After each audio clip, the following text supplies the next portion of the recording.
পাঁচ বেজে গেছে, দেরি করে তো ঘন্টা।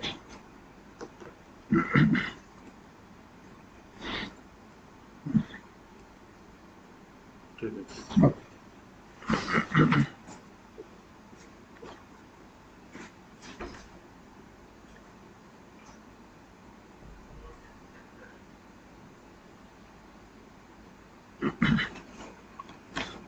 সাউন্ডটা বাইরে চেক করো, বোঝা যায় কিনা। ঠিক আছে, হুম, ঠিক আছে, পাচ্ছি। আচ্ছা ঠিক আছে। Thanks to all students, fourth year MBBS. I am Dr. Manoranjan Sarkar, Associate Professor in the Department of Surgery, wants to take class in the topics metabolic response to injury.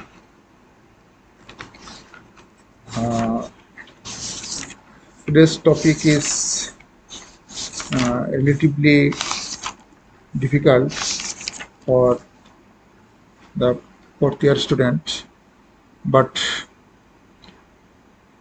I try to explain simply as far as possible. Today's topics, the metabolic response to injury.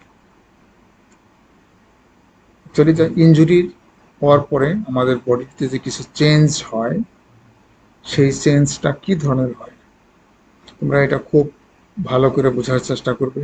এই চ্যাপ্টারটা একটু difficult for you. আমি খুব slowly যাব যাতে তোমাদের বুঝতে কোনো সমস্যা না হয়, এবং খুব সিম্পলি বলার চেষ্টা করব যাতে তোমাদের জন্য ততটুকু প্রয়োজন ততটুকু।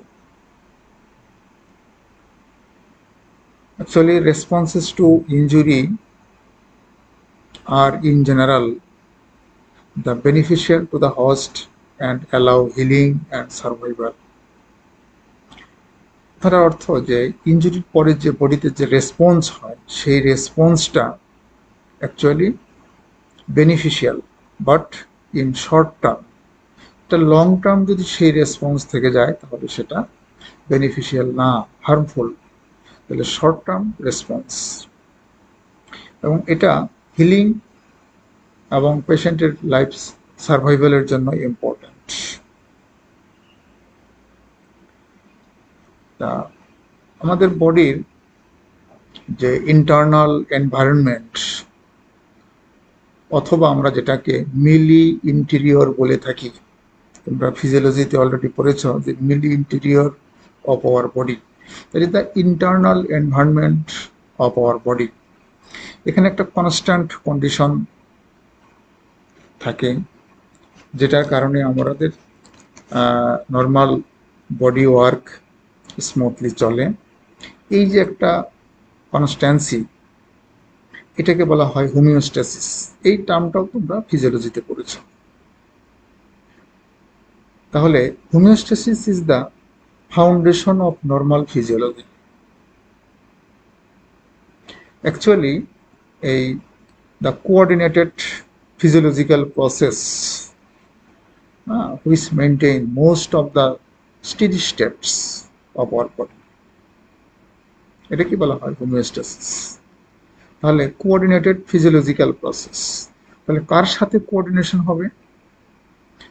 তাহলে কোঅর্ডিনেশনটা brain, nerve, heart, lungs, kidney, liver, spleen, এই যে অর্গানগুলা, এটার মধ্যে একটা কোঅর্ডিনেটেড ফাংশন চলতে থাকে, তখনই সেই কন্ডিশনকে আমরা বলবো হোমিওস্ট্যাসিস।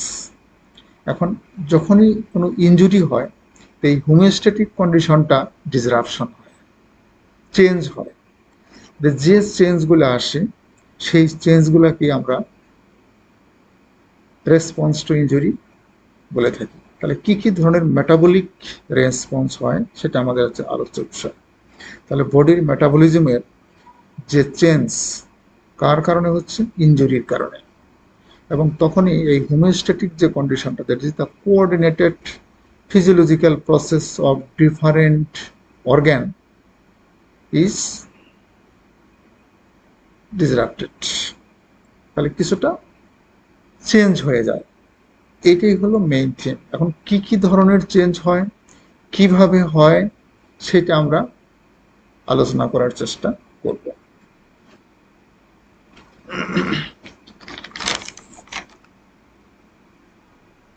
তাহলে এই যে তো হোমিওস্ট্যাটিক কন্ডিশনটা, তাহলে এই হোমিওস্ট্যাটিক কন্ডিশনটা একটু আমরা পিছনে যদি ফিরে যাই, যে কিভাবে হোমিওস্ট্যাটিক কন্ডিশনটা মেনটেন হচ্ছে, তারপরে যখন আমরা এটার প্যাথোলজি চিন্তা করব তখন আমাদের এটা আসবে রেসপন্স, যে হোমিওস্ট্যাসিসটা কীভাবে হচ্ছে। তাহলে আমাকে একটু আমরা যদি প্রিভিয়াস সেকেন্ড ইয়ারের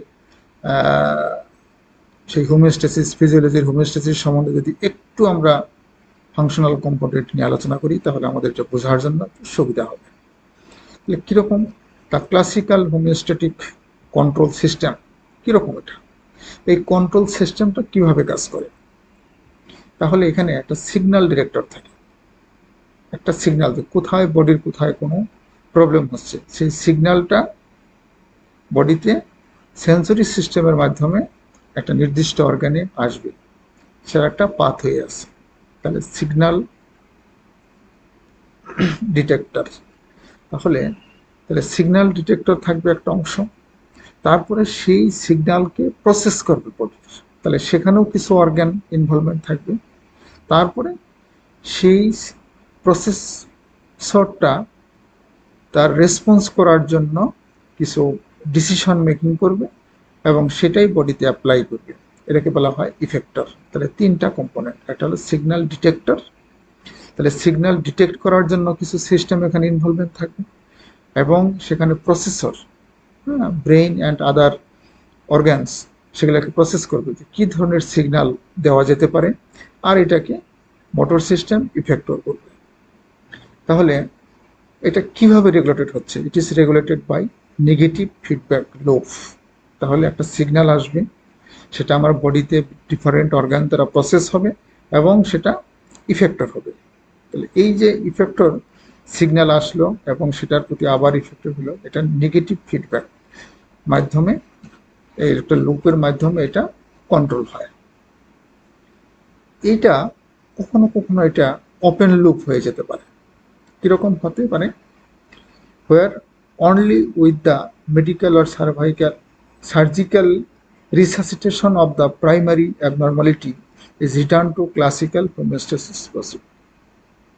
সেই ক্ষেত্রে হলো যে এই যে আমি তিনটা কম্পোনেন্ট পড়লাম হোমিওস্ট্যাসিসের, সেটা হলো যে একটা হলো signal detector, that is the sensory system, spinal tract, hypothalamus, thalamus, pituitary, adrenal gland and others.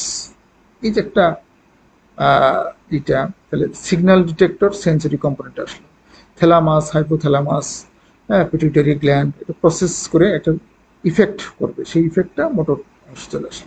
এটা নেগেটিভ ফিডব্যাক লুপ। এটা কখনো ওপেন হয়ে যায়, কীরকম হবে, যে নেগেটিভ যে ফিডব্যাকটা, যে এখানে ইফেক্টর যেটা হবে, সেই ইফেক্টরের উপরে ডিপেন্ড করে বডি আবার এটাকে কন্ট্রোল করে ফেলে। হ্যাঁ, ইফেক্ট করে কন্ট্রোল করে ফেলবে। কিন্তু এমন কোনো কন্ডিশন যদি সৃষ্টি হয় যে তখন আর এটা বডি কন্ট্রোল করতে পারতেছে না, তখন সেটাকে আমরা ওপেন লুপ বলি, ওপেন লুপ সিস্টেম। তাহলে একটা হলো নেগেটিভ ফিডব্যাক সিস্টেম, আর একটা হলো ওপেন লুপ। যখন ওপেন লুপ সিস্টেমে যাবে তখন বডি তার নিজে নিজে সেই ইফেক্টরের মাধ্যমে কম্পেনসেট করতে পারে না, সেই ক্ষেত্রে হেল্প লাগবে। কী ধরনের হেল্প, মেডিকেল সাপোর্ট লাগতে পারে, সার্জিক্যাল সাপোর্ট লাগতে পারে। হ্যাঁ, যে প্রাইমারি ইনসাল্ট যেটা হবে, সেটাকে ইনসাল্টের যে ইফেক্টর, সেটাকে ওভারকাম করার জন্য কিছু হেল্প লাগবে, সাপোর্ট লাগবে। সেই সাপোর্টগুলোকে আমরা বলে থাকি রিসাসিটেশন। হ্যাঁ, তাহলে সেই রিসাসিটেশন এর মাধ্যমে আমরা আবার ওপেন লুপটাকে আবার নেগেটিভ ফিডব্যাক লুপের মতো কন্ট্রোল করে ফেলতে পারি। তাহলে এই যে ওপেন লুপ, এই কন্ডিশনটা এখানে যে স্ট্রেসের যে রেসপন্স, হ্যাঁ, response of the body to injury, এটার যখনই আমাদের দেখা যাবে যে এটা ওপেন লুপে চলে গেল, নেগেটিভ ফিডব্যাক সিস্টেমে আর কন্ট্রোল করতে পারলো না, তখন আমরা সেটাকে রিসাসিটাল বলে থাকি, প্রাইমারি ইনসাল্টটাকে আমরা রিসাসিটেশন। তাহলে এখানে একটা থিম আমরা কি বুঝলাম এখানে ওভারঅল, আমরা ডিটেলসে পরে যাব আস্তে আস্তে আস্তে আস্তে। আমরা এখানে একটা বেসিক জিনিস আমরা জানলাম, সেটা হলো the homeostasis is the foundation of normal physiology. এটা আগেও বলছি কিছুক্ষণ আগে। তাহলে এই হোমিওস্ট্যাসিসটা হলো normal physiology, that is the coordinated একটা functional arrangement that keep our body living. আমাদের বডিটাকে সুন্দরভাবে চালিয়ে যাওয়ার জন্য, বেঁচে থাকার জন্য একটা কোঅর্ডিনেটেড ফাংশনাল প্রসেস, হ্যাঁ, কনস্ট্যান্ট, এটাই হলো হোমিওস্ট্যাসিস। তাহলে এটা হলো, এটাকে ডিসরাপশন হয় বাই ইনজুরি, এই একটা জিনিস আমরা বুঝলাম। এখন আমরা কেন এটা স্টাডি করার প্রয়োজন, কনসেপ্ট এরকম যে stress free perioperative care helps to preserve homeostasis following elective surgery. আমরা কীরকম কী করতে পারি, তাহলে এই যে স্ট্রেস, এই স্ট্রেসটাকে বা ইঞ্জুরিটা বিভিন্ন রকমের আছে, হ্যাঁ, মেন্টাল, ফিজিক্যাল, কেমিক্যাল, বিভিন্ন ধরনের হতে পারে। তাহলে এই যে স্ট্রেস, সেটা ট্রমার কারণে হতে পারে, মেন্টাল এক্সস্টেশনের কারণে হতে পারে, পেশেন্ট ভয় পাচ্ছে সেটার কারণে হতে পারে, বিভিন্ন ধরনের স্ট্রেস। তাহলে পেরিঅপারেটিভ যদি আমরা এই ট্রমা, ইনজুরি বা স্ট্রেস, এটাকে যদি আমরা লিমিটেড করতে পারি, তাহলে আমরা কি করতে পারবো, এই হোমিওস্ট্যাসিস যে প্রসেসটা, সেটা বডির হোমিওস্ট্যাসিস প্রসেসটা একটা নেগেটিভ ফিডব্যাক লুপের মধ্যেই থাকবে, তখন সেটার আউটকাম ভালো হবে। আমরা সাধারণত এটা ইলেকটিভ সার্জারির ক্ষেত্রে করে থাকি। তাহলে এখানে আমরা একটা বেসিক কনসেপশন আমরা পাইলাম, এটা কি কাজে ইউজ করতে পারি সেটা আমরা একটু সময় দেখেছিলাম।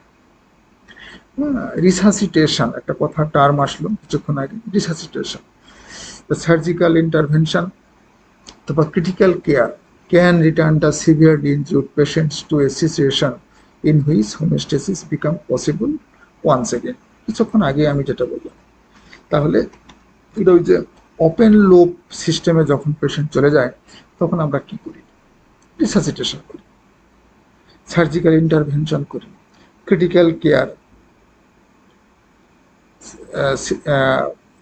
ডিপার্টমেন্ট আছে, সেখানে আমরা বিভিন্ন অর্গান সাপোর্ট দিতে পারি। যেমন আমাদের এখানে আছে ভেন্টিলেটর দিয়ে আমরা লাং ফাংশনকে আমরা সাপোর্ট দিতে পারি। তাহলে এই ধরনের যে সাপোর্ট, এই সাপোর্ট দিয়ে আমরা একটা হোমিওস্ট্যাসিস যে কন্ডিশনটা, যাতে ডিসরাপশন হয়েছিল, এটা আবার এগেইন আবার নর্মাল হোমিওস্ট্যাসিস প্রসেসে আমরা বডিটাকে ফিরিয়ে আনতে পারি। তাহলে এই যে রিসাসিটেশন, এই রিসাসিটেশন সম্বন্ধে অনেক সময় পরীক্ষাতে জিজ্ঞেস করে, what you mean by resuscitation. তাহলে রিসাসিটেশন কি, it is the artificial augmentation of homeostatic responses. তাহলে হোমিওস্ট্যাটিক যে রেসপন্সটা থাকে, এটাকে আমরা আর্টিফিশিয়ালি অগমেন্টেশন করবো, কারণ পেশেন্ট একা একা সেই হোমিওস্ট্যাটিক কন্ডিশনটা অ্যাকুয়ার করতে পারছে না, তখন সেই কন্ডিশনটাকে আমরা রিসাসিটেশন করে থাকি।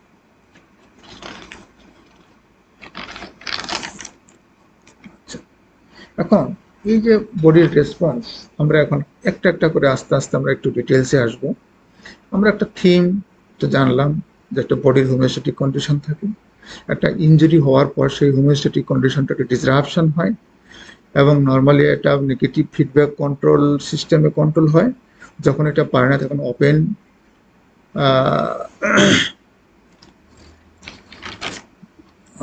ওপেন লুপ সিস্টেমে চলে যায়, এবং ওপেন লুপ সিস্টেমে যখন যায়, তখন resuscitation, surgical intervention, critical care et cetera মাধ্যমে আমরা এই পেশেন্টটাকে আবার হোমিওস্ট্যাটিক কন্ডিশনে রিটার্ন করতে পারি। এবং এই প্রসেসটা আমরা সার্জারিতে পেরিঅপারেটিভ কেয়ারে খুব এমফ্যাসিস দিয়ে থাকি। এতটুকু আমরা এই সংক্ষিপ্ত আলোচনায় আমরা বুঝতে পারলাম। এখন এই যে বডির রেসপন্স, ইনজুরির প্রতি যে রেসপন্স, এই রেসপন্সটাকে আবার গ্রেডেড করতে হবে। কিরকম, mild, moderate, severe or any graded. তাহলে graded nature of the injury response. তাহলে it is important to recognize that the responses to injury is graded. তাহলে এই যে ইনজুরির প্রতি যে বডির একটা রেসপন্স টু ইনজুরি, এটার গ্রেডিং সিম্পল ওয়েতে যদি আমরা চিন্তা করি যে যত বেশি ইনজুরি হবে তত বেশি রেসপন্স হবে, এটা সিম্পল কথা। তো এটাই that the more severe the injury, the greater the response. The more severe the injury, the greater the response. যত বেশি ইনজুরি হবে তত বডি রেসপন্স করবে। কিন্তু আমি এটাকে গ্রেডিং করব কিভাবে? তাহলে এটা সম্বন্ধে আমাকে কিছু গ্রেডিং, যে আমরা ইনজুরি তো আগে ঘটে গেছে, এখন আমরা এই ইনজুরি কতটুকু কোন গ্রেডিংয়ে আছে আমরা যদি এটা বুঝতে চাই, এটার সিভিয়ারিটির সম্বন্ধে যদি বুঝতে চাই, তাহলে কি করতে হবে? এটার যে রেসপন্স, সেই রেসপন্সটাকে অ্যানালাইসিস করে আমি সিভিয়ারিটির ট্রমার সিভিয়ারিটিটা আমি অ্যাসেস করতে পারবো। তাহলে এইখানে আমি পেশেন্টের কিছু সাইন এবং কিছু সিমটম এটা অ্যানালাইসিস করব। অ্যানালাইসিস করে তার যে বডির যে রেসপন্স সেটাকে আমরা গ্রেডেড করব। তাহলে এই যে এটা একটা ইম্পর্ট্যান্ট জিনিস, যে হাউ সিভিয়ার দ্য ইনজুরি। হ্যাঁ, how severe the injury, it is possible to grade it by analyzing the symptoms and signs. তাহলে following elective surgery of the intermediate severity, তাহলে ধরো আমরা যে অপারেশন করি, it is one kind of trauma or injury. এখন অপারেশনের ক্ষেত্রেও বিভিন্ন ভাগ আছে, minor surgical procedure, intermediate surgical procedure, major surgical procedure, extra major surgical procedure, like this. এরকম অপারেশনের ক্যাটাগরি আছে এবং প্রত্যেকটা ক্যাটাগরিতে বডির রেসপন্স ডিফারেন্ট। তাহলে আমরা যদি বলি যে দ্য ফলোয়িং ইলেকটিভ সার্জারি, একটা ইলেকটিভ অপারেশনের উপর দ্য ইন্টারমিডিয়েট সিভিয়ারিটি, তাহলে ইন্টারমিডিয়েট, তাহলে কোন ধরনের ইন্টারমিডিয়েট হবে? তাহলে intermediate group of operation, there may be a transient and modest, স্বল্প সময়ের জন্য হোক কিন্তু একটা চেঞ্জ আসে। কি ধরনের চেঞ্জ আসে? তাহলে আমরা যদি ইন্টারমিডিয়েট ক্যাটাগরি অপারেশন করি তাহলে কি হয় সাধারণত?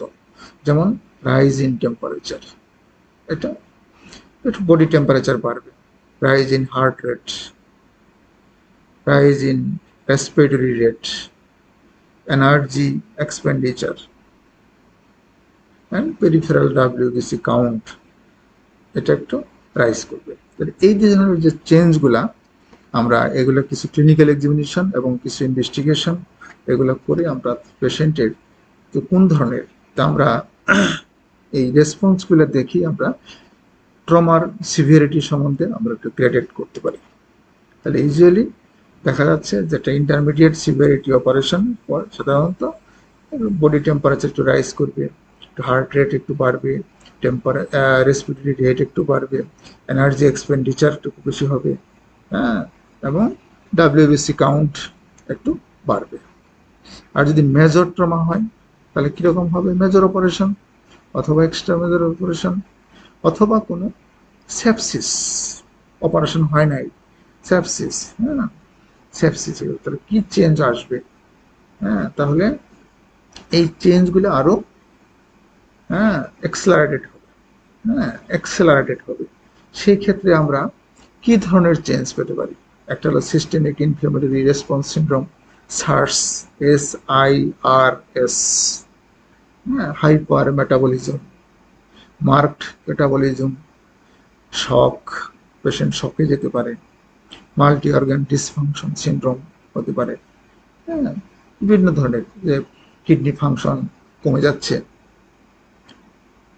লিভার ফাংশন কমে যাচ্ছে, হার্টের ফাংশনাল কম্পোনেন্ট ডিমিনিশড হয়ে যাচ্ছে, এই যে এইগুলা একটার বেশি হলে তখন মাল্টি অর্গান ডিসফাংশন সিন্ড্রোম।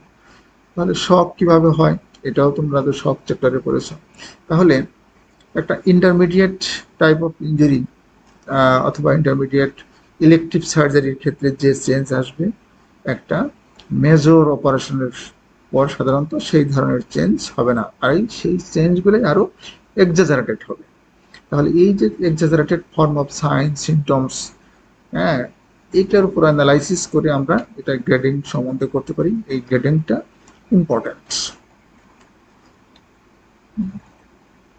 এখন এই যে রেসপন্স, এই this is important to recognize that the genetic variability plays a key role in determining the intensity of the inflammatory response. তাহলে এখন বডির যে রেসপন্সটা আসবে, সেই response man to man vary করতে পারে। এটা জেনেটিক ভ্যারিয়েবিলিটির উপরে নির্ভর করে। এক একটা পার্সনের এক এক রকমের রেসপন্স হবে। সেম ইনজুরিতে different person's response is different. Same injury in different persons produces different responses. একই ধরনের ইনজুরি বিভিন্ন পার্সনে যদি হয়, দেখা যাবে বিভিন্ন রকমের রেসপন্স আসছে, সেম আসবে না। তাহলে এখানে একটা জেনেটিক ভেরিয়েবিলিটি আছে। এবং এখানে একটা যখনই জেনেটিক ভেরিয়েবিলিটি আসবে, সেখানে একটা ইমিউনোলজিক্যাল একটা sequelae of a major injury involve a pro inflammatory state driven primary the innate immune system. তাহলে যখনই তার জেনেটিক্যাল একটা ভেরিয়েবিলিটি কাজ করবে, সেখানে আর একটা ইম্পর্ট্যান্ট অংশ যে ইমিউনোলজিক্যাল, এবং সেখানেও একটা সিকুয়েলি ইনভলভমেন্ট হয়। তাহলে আমরা স্টেপ বাই স্টেপ কয়েকটা পরিবর্তন পাচ্ছি, গ্রেডিং আমরা করতেছি, প্লাস এখানে কেন এটা ভ্যারি করে সেটার একটা কারণ আমরা পাচ্ছি। একটা পাওয়া গেল জেনেটিক ভেরিয়েবিলিটি, আর একটা হলো immunological sequence. The immunological immunity of different person is different, তাহলে response will be also different. এখন ইমিউনোলজিক্যাল কি কি ধরনের রেসপন্স পাওয়া যাবে, যেমন ইমিউনোলজিক্যাল যদি সিকুয়েলি আসে একটা মেজর ইনজুরির ক্ষেত্রে, তাহলে প্রো ইনফ্লেমেটরি স্টেট থেকে শুরু হয়। প্রো ইনফ্লেমেটরি স্টেট কি কি জিনিস আমার এখানে হয়, একটা আছে ম্যাক্রোফেজ, নিউট্রোফিলস, ডেনড্রাইটিক সেল। এখন এইখান থেকেই আমার প্রথম স্টার্টটা হয় এই ইমিউনোলজিক্যাল। তাহলে ম্যাক্রোফেজ আসবে, neutrophils and dendritic cell, but the response of course depends upon the genetic variability and immunological status of the patient.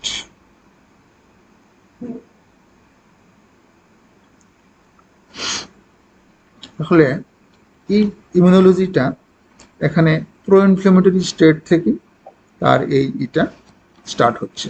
তাহলে প্রো ইনফ্লেমেটরি স্টেট, তাহলে এখানে একটা কোশ্চেন থাকে অনেক সময় পরীক্ষাতে, যে কি কি রেসপন্স আসে প্রো ইনফ্লেমেটরি স্টেটের ক্ষেত্রে। তাহলে এখানে একটা ম্যাক্রোফেজ আসতে পারে, নিউট্রোফিল অ্যান্ড ডেনড্রাইটিক সেলস, এইগুলো। এটা আসার পরেই এখানে একটা যখন এই যে রেসপন্সটা আসবে, তখন একটা কম্পেনসেটরি অ্যান্টি ইনফ্লেমেটরি একটা রেসপন্স সিনড্রোম স্টার্ট হবে।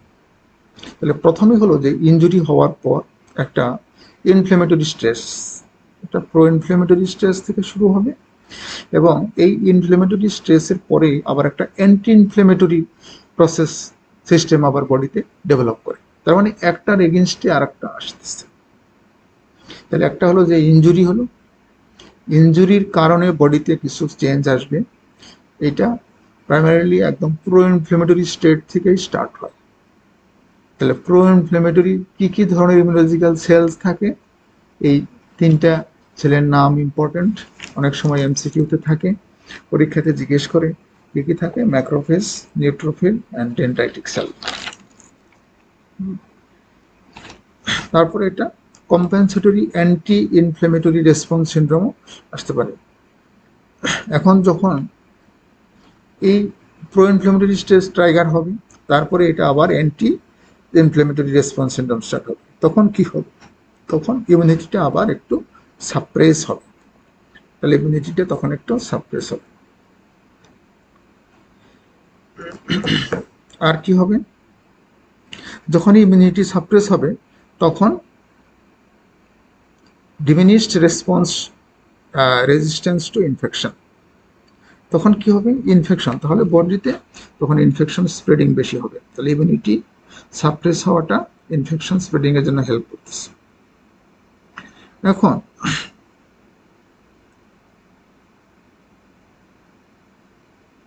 যখন এই পেশেন্টের ইনফ্ল্যামেটরি সাপ্রেশন হবে এবং ইনফেকশনের সাসেপ্টিবিলিটি বেড়ে যাবে, তখন এই পেশেন্টের যদি ইনফ্লামেশন হয়, that is this patients who develop infective complications,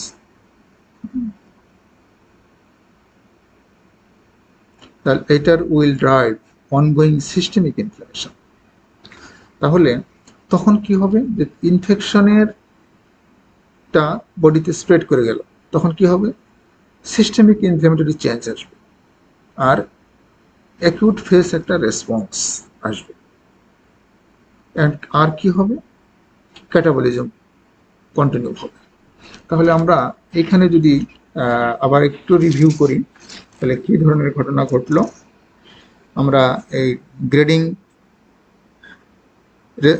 response to injury আমরা এখানে যখন আসলাম, যেটা এক একটা ট্রমাতে এক এক ধরনের রেসপন্স আসবে এবং এই রেসপন্সটা ম্যান টু ম্যান ভ্যারি করবে। ভ্যারি করার কারণ একটা হলো জেনেটিক ভ্যারিয়েবিলিটি, পেশেন্টের ইমিউনিটিক্যাল স্ট্যাটাস, আর একটা হলো যে যদি ইন্টারমিডিয়েট টাইপ অফ ইনজুরি অথবা intermediate type of elective surgery হয়, সেই ক্ষেত্রে কি ধরনের চেঞ্জ আসে সেটা আমরা জানলাম, যে রাইজ অফ টেম্পারেচার, হ্যাঁ, হার্ট রেট রাইজ করবে, রেসপিরেটরি রেট রাইজ করবে, এনার্জি এক্সপেন্ডিচার একটু বাড়বে, হ্যাঁ, টোটাল কাউন্ট অফ ডাব্লিউবিসি একটু বাড়বে, এবং এটাই যদি মেজর সার্জারি হয় বা সেপসিস হয়, সেই ক্ষেত্রে এটা এক্সাজারেটেড ফর্মে হবে, SARS, hyper metabolism, marked catabolism, shock, modes like this. তাহলে আমরা এখানে এই গ্রেডিংগুলো আমরা এই আমার সাইন এবং সিমটম দেখে আমরা কিছুটাই করলাম, এবং এই চেঞ্জগুলো যখন হচ্ছে এটা ইমিউনোলজিক্যাল লেভেলে একদম প্রো ইনফ্ল্যামেটরি স্টেট থেকে স্টার্ট হচ্ছে। কিছু প্রো ইনফ্ল্যামেটরি স্টেটের কি হচ্ছে, এখানে কি কি সেল থাকে, ম্যাক্রোফেজ, নিউট্রোফিল, ডেন্ড্রাইটিক সেল। যখন এটা ইনফ্ল্যামেটরি স্টেজ আসবে বডিতে, তখন এইটার এগেনস্টে আর একটা compensatory anti inflammatory response syndrome start হবে। তাহলে অ্যান্টি ইনফ্ল্যামেটরি রেসপন্স সিন্ড্রোম যখন এটা হবে, তার মানে প্রথমে ইনফ্ল্যামেশন হলো, এইটার এগেনস্টে আবার অ্যান্টি ইনফ্ল্যামেটরি রেসপন্স।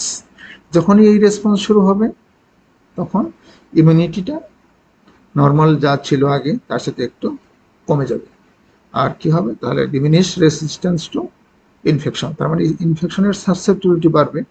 আলটিমেটলি এই পেশেন্টের কি হবে, তার সিস্টেমিক ইনফ্লামেশন হবে, হ্যাঁ, আর অ্যাকিউট ফেস রেসপন্স হবে, এবং তার যে ক্যাটাবলিজম সেটা চলতে থাকবে কন্টিনিউয়াস। তাহলে এই ঘটনাটা এখানে ঘটলো। তাহলে আমরা এই গ্রেডিং এর ক্ষেত্রে আমরা এই জিনিসটা আমরা এখানে বুঝতে পারলাম। এখন মিডিয়েটরস, কি কি ধরনের মিডিয়ার মাধ্যমে এই পরিবর্তনগুলো বডিতে আসতেছে, mediators of the metabolic response to injury, কি কি ধরনের মিডিয়েটরস। তাহলে এই যে বডিতে চেঞ্জ হচ্ছে, এই চেঞ্জগুলোর মূলে বিহাইন্ডে একটা কারণ আছে, কি কি ধরনের মিডিয়া কাজ করে, হ্যাঁ, the classical neuroendocrine pathway of the stress response syndrome the consist of কি কি থাকে, এই যে neuroendocrine pathway, nervous system, endocrine system, the stress রেসপন্সের এটার একটা পাথওয়ে আছে। আমরা প্রথমে যেটা বলছিলাম যে একটা হোমিওস্ট্যাসিস পাথওয়ের তিনটা কম্পোনেন্ট থাকে, তিনটা কম্পোনেন্ট থাকে, সেটাই অ্যাকচুয়ালি একটু আমরা এখানে একটু ডিটেলসে সেটা আমরা বলছিলাম যে সিগন্যাল ডিটেক্টর, তারপরে বলছিলাম প্রসেসর, তারপরে ইফেক্টর, তিনটা কম্পোনেন্ট। এখানে the classical neuroendocrine pathway of the stress response consist of, এই জিনিসটাকে একটু ক্লিয়ারলি করছে, যেমন afferent nociceptor neuron, that is sensory neuron, তারপরে স্পাইনাল কর্ড চলে আসলো।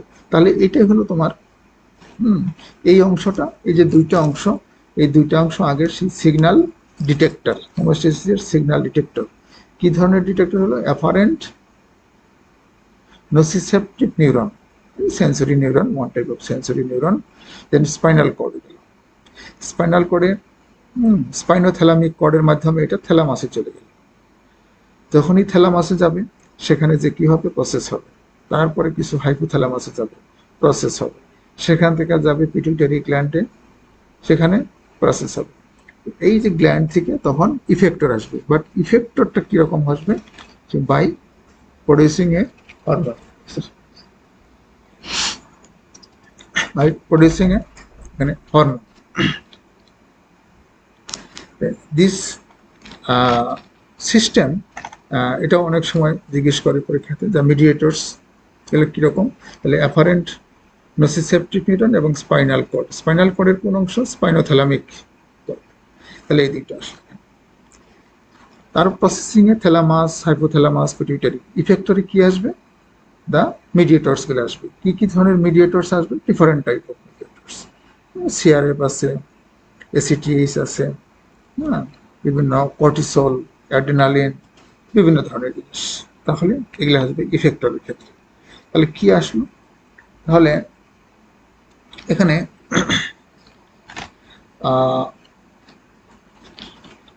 এই যে সিস্টেমটা, এই সিস্টেমের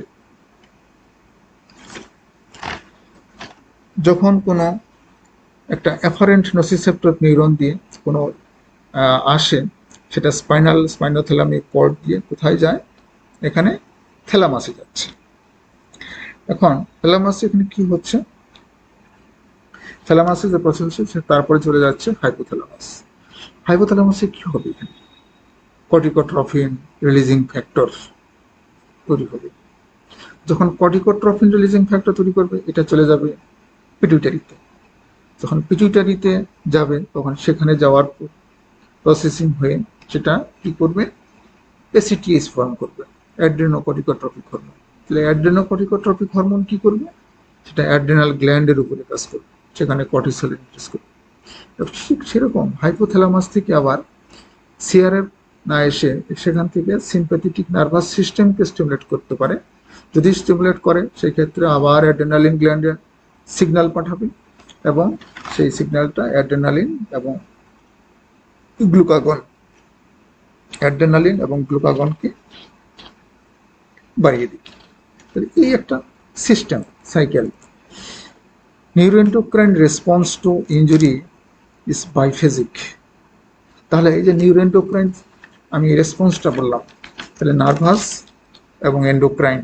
তাহলে নার্ভাস অংশ কি আসলো? এখানে afferent nociceptive nerves, spinothalamic tract, thalamus, nervous component, এগুলো প্রসেসিং হয়ে হরমোনাল অংশ।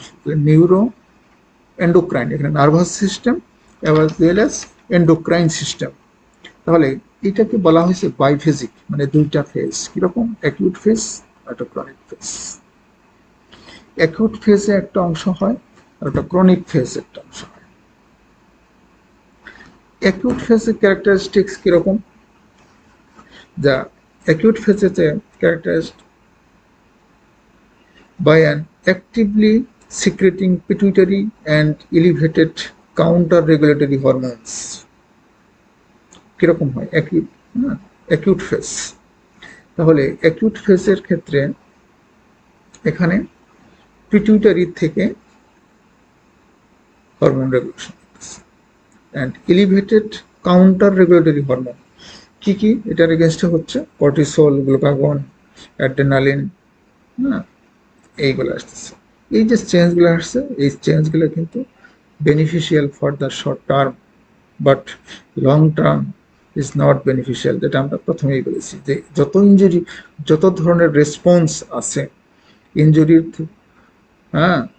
ইনজুরির প্রতি যে রেসপন্সগুলো আমাদের বডি করে, এটা in short term always beneficial, but in long term it is harmful. এটা আমরা প্রথমেই বলেছি। তাহলে অ্যাকিউট ফেজের ক্ষেত্রে যে রেসপন্সটা আসবে এটা শর্ট টার্ম এবং এটা বেনিফিশিয়াল ফর দ্য বডি। কি হচ্ছে এখানে, characterized by actively secreting pituitary and elevated counter regulatory hormones. তাহলে পিটুইটারি হরমোন বাড়লো এবং কাউন্টার রেগুলেটরি কি, কর্টিসল, গ্লুকাগন, অ্যাড্রেনালিন, এগুলো। ক্রনিক ফেস, ক্রনিক ফেসে কি হবে, the associated with the hypothalamic suppression. তাহলে আমরা প্রথমে বলছিলাম যে অ্যাকিউট যখন ইনফ্ল্যামেটরি স্টার্ট হয় তারপরেই আবার এটা একটা সাপ্রেসিভ স্টেজ আসে। তাহলে associated with hypothalamic suppression and low serum levels of the respected target organ hormone. তাহলে কি হলো, যখন এটা ক্রনিক ফেজ হবে তখন এটা হাইপোথ্যালামিক একটা সাপ্রেশন আসে। যখন সাপ্রেশন আসবে তখন যে অর্গানগুলোর থেকে যে ধরনের মিডিয়েটরস আসে, সেই মিডিয়েটরস আর হরমোনগুলা কি হবে, সেটা কমে যাবে, কমে যাবে। তাহলে ক্রনিক ফেজে লয়েস সেই এটা অ্যাম্পলিটিউডটা অনেক কম হবে। তাহলে chronic phase associated with hypothalamic suppression and low serum levels of the respective target organ. তাহলে হাইপোথ্যালামিক সাপ্রেশন হবে এবং যে সমস্ত টার্গেট অর্গান, যেটা পিটুইটারি গ্ল্যান্ড, অ্যাড্রেনাল গ্ল্যান্ড, আর প্যানক্রিয়েটিক আইলেটস অফ ল্যাঙ্গারহ্যান্স, যেটাই হোক প্রত্যেকটার কি হবে, এটা হরমোনটা কমিয়ে দেবে। আচ্ছা, তাহলে target organ hormone changes contribute to chronic wasting. তো যখন এটা এই সাপ্রেশন লেভেলে চলে আসবে তখন পেশেন্টের কি হবে, ক্রনিক একটা ওয়াস্টিং হবে। এখন এই যে তার ইনেট ইমিউন সিস্টেম, আমরা যেটা বলছিলাম প্রিন্সিপালি যে macrophage, neutrophil, like this, it's of a complex manner with the adaptive immune system, that is the B cell, is co-generating the metabolic response to injury. বলে এই innate system, the principally macrophage, এটা কি করে, ইন্টারাক্টস করে, ইন্টারাক্টস। যেহেতু একদম প্রথম আসতেছে ম্যাক্রোফেজ, নিউট্রোফিল, ডেন্ড্রাইটিক সেল, তাহলে এটা কি করবে, এটা ইন্টারাক্টস এ কমপ্লেক্স ম্যানার। হ্যাঁ, তাহলে কমপ্লেক্স ম্যানারে একটা ইন্টারাক্ট করে with the adaptive immune system. Adaptive immune system B cell, T cell, একটা cogenerating the metabolic response to injury. এখন কি ধরনের আসে, প্রি ইনফ্লেমেটরি সাইটোকাইন্স। তা প্রি ইনফ্লেমেটরি সাইটোকাইন্স কি ধরনের সাইটোকাইন্স আসে, interleukin 1, tumour necrotic factor alpha, interleukin 6, interleukin 8, এগুলা কি হয়, ফার্স্ট 24 আওয়ার্সে এটা তৈরি হয়। তাহলে এই যে সেল থেকে যেটা ইন্টারাক্টস করে, এই ইন্টারাক্টসের কারণে প্রো ইনফ্লেমেটরি বা ইনেট ইমিউন সিস্টেম যখন এটার একটা কমপ্লেক্স ম্যানারে ইন্টারাক্ট করে তখন এখান থেকে একটা প্রি ইনফ্লেমেটরি সাইটোকাইন রিলিজ হয়। কি ধরনের সাইটোকাইন রিলিজ হয়, interleukin 1, tumour necrotic factor alpha, interleukin 6, interleukin 8, এগুলা কখন তৈরি হয়, ফার্স্ট 24 আওয়ার্স। এটা কি করে, directly on hypothalamus to cause pyrexia. তাহলে বডিতে এই যে মিডিয়েটরটা আসছে এটা কি করে, হাইপোথ্যালামাসের উপরে কাজ করে এবং বডির যে থার্মোস্ট্যাটিক কন্ডিশন সেটাকে চেঞ্জ করে এটা পাইরেক্সিয়া সৃষ্টি করে। তাহলে আমরা প্রথমে বলেছিলাম যে একটা প্রাইমারি ইনফ্লেমেটরি প্রসেস স্টার্ট হয়, সেই ইনফ্লেমেটরি প্রসেস হওয়ার পরে বডি টেম্পারেচার, রেসপিরেটরি রেট এগুলো বাড়ে। বাট কেন বাড়ে সেটা আমরা বলি নাই, সেটা তাহলে এখানে আসলো, কি আসলো, কিছু প্রো ইনফ্লেমেটরি সাইটোকাইন রিলিজ হয়। এই সাইটোকাইনগুলা ফার্স্ট 24 আওয়ার্সে বেশি হয় এবং এটা হাইপোথ্যালামাসের উপরে কাজ করে। হাইপোথ্যালামাসে কাজ করার পর কি হয়, এটা হাইপোথ্যালামাসে একটা বডির থার্মোস্ট্যাটিক যে সিস্টেমটা সেটাকে ডিসরাপশন করে, সামহাউ কজ পাইরেক্সিয়া। তাহলে এই যে আর একটা কথা আসলো যে আমরা আগেই পড়েছি যে ইন্টারমিডিয়েট টাইপ অফ ইঞ্জুরির ক্ষেত্রে বডি টেম্পারেচার রাইজ করে, বাট কেন করে সেটা আমরা তখন জানি না, আমরা এখন জানলাম। These also play on a skeletal muscle to induce proteolysis. তাহলে এই প্রো-ইনফ্ল্যামেটরি যে সাইটোকাইনগুলো এটা কি করে, এটা হাইপোথ্যালামাসের উপর তো কাজ করলো, এটা স্কেলেটাল মাসলের উপরও কাজ করে। কি করে, এখানে প্রোটিওলাইসিস করে। Proteolysis is the breakdown of protein.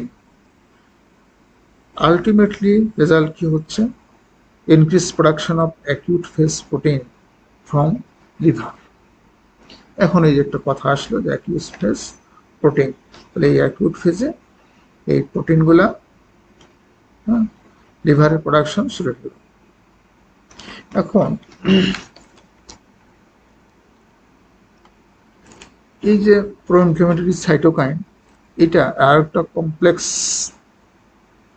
একটা রোল প্লে করে, যেটার মাধ্যমে আরো কিছু ঘটনা ঘটায়। যেমন কি হয়, ইনসুলিন রেজিস্ট্যান্স ডেভেলপ করে, ইনসুলিন রেজিস্ট্যান্স ডেভেলপ করে। With hours of the up regulator of the pro-inflammatory cytokines, endogenous cytokine antagonists enter the circulation. এখন এই যে তার pro-inflammatory cytokines বডিতে আসলো, এবং এই সাইটোকাইনগুলো কি কি, interleukin 1, interleukin 6, 8, tumour necrotic factor alpha. First 24 আওয়ার্সে বেশি হয়, হাইপোথ্যালামাসকে উপর কাজ করে এবং এটা পাইরেক্সিয়া কাজ করে। আর কি করে, স্কেলেটাল মাসলের উপরে কাজ করে, প্রোটিওলাইসিস করে, প্রোটিন ব্রেকডাউন করে। এটা আবার কি ইফেক্ট করতেছে, লিভারের উপরে অ্যাকিউট ফেজ প্রোটিনটাকে বাড়িয়ে দিচ্ছে। এবং এটা আরো একটা কমপ্লেক্স রোল প্লে করে, যার ধরুন এটা ইনসুলিন রেজিস্ট্যান্স ডেভেলপ করে। এখন এই যে পরিবর্তনগুলো হচ্ছে আপরেগুলেশন আর প্রো ইনফ্ল্যামেটরি সাইটোকাইনস, এখানে সাইড বাই সাইড আরেকটা হচ্ছে যে এন্ডোজেনাস সাইটোকাইন অ্যান্টাগনিস্টস। এটা বললাম আগে, একটা বলছি যে প্রথমে ইনফ্ল্যামেটরি, তারপরে আবার অ্যান্টি ইনফ্ল্যামেটরি। এটার এগেইনস্টে আবার বডি এটাকে কম্পেনসেট করার চেষ্টা করবে, কারণ কোনো চেঞ্জই বডিতে কন্টিনিউয়াল যদি করে তাহলে সেটা ক্ষতিকর। তাহলে শর্ট টার্ম লাভবান হলেও ইন লং টার্ম এটা হার্মফুল।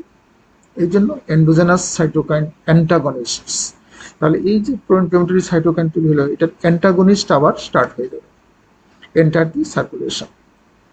তাহলে প্রথমে আসবে হলো সাইটোকাইন, তারপরে যখন ফিউ আওয়ার্স পরে এটা কি হবে, এন্ডোজেনাস আবার অ্যান্টাগনিস্ট, সাইটোকাইন অ্যান্টাগনিস্ট চলে আসবে সার্কুলেশন।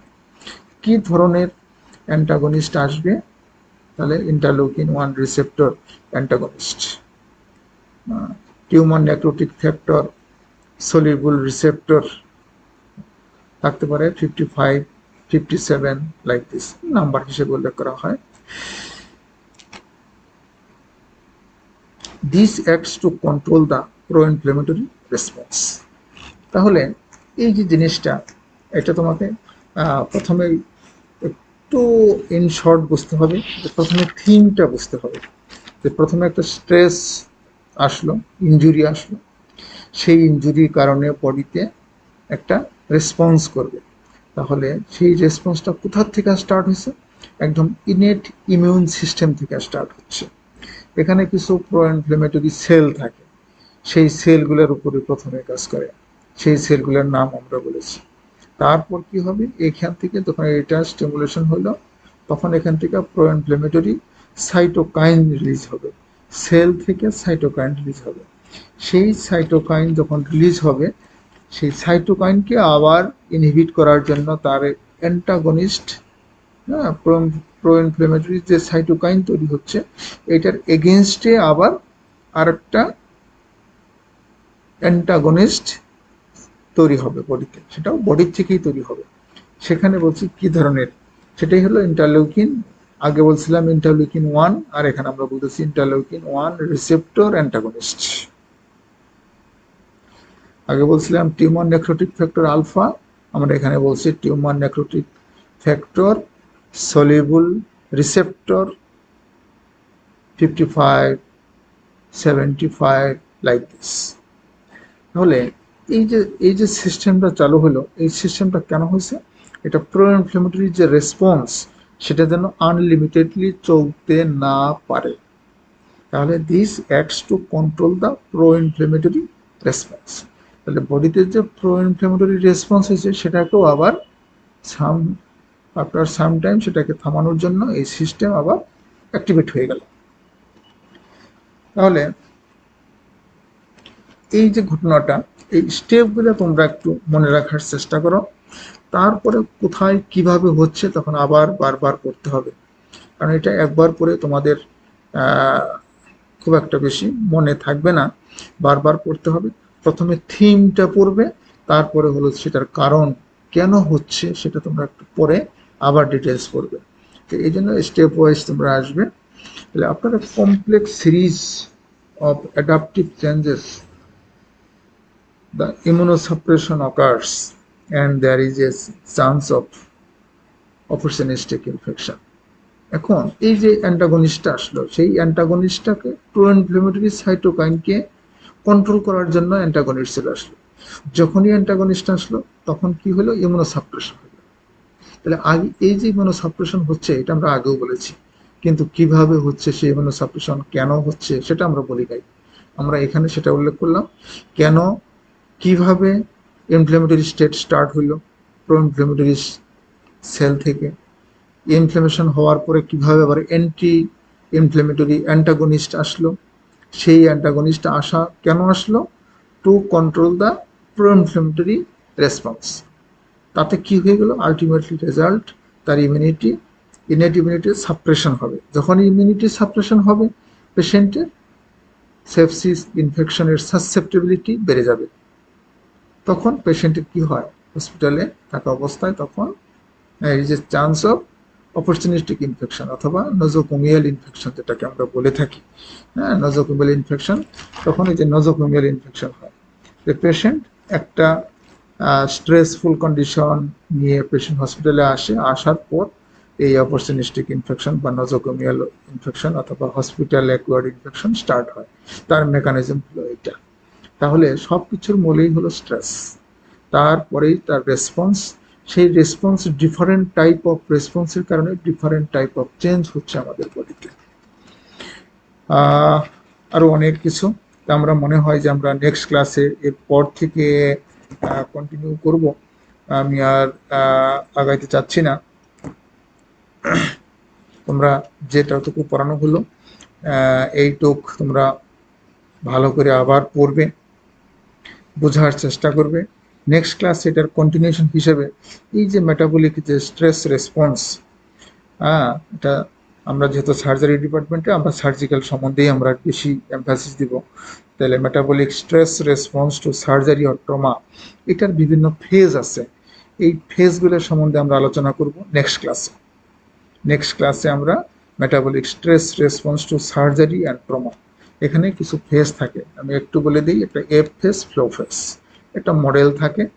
এটা সম্বন্ধে যদি পারো একটু পড়ে আসবে। নেক্সট ক্লাসে আমি ওইটা পড়াবো। তাহলে যতটুকু পড়লাম এইটুকু তোমরা একটু বোঝার চেষ্টা করো, নিজেরা একটু বারবার পড়ো। আমার মনে হয় তখন বুঝতে তোমাদের সুবিধা হবে। So thanks to all for your patience hearing, though it is a very difficult topics, but uh, I think you can memorize by studying this and by following my class. Okay, thank you very much.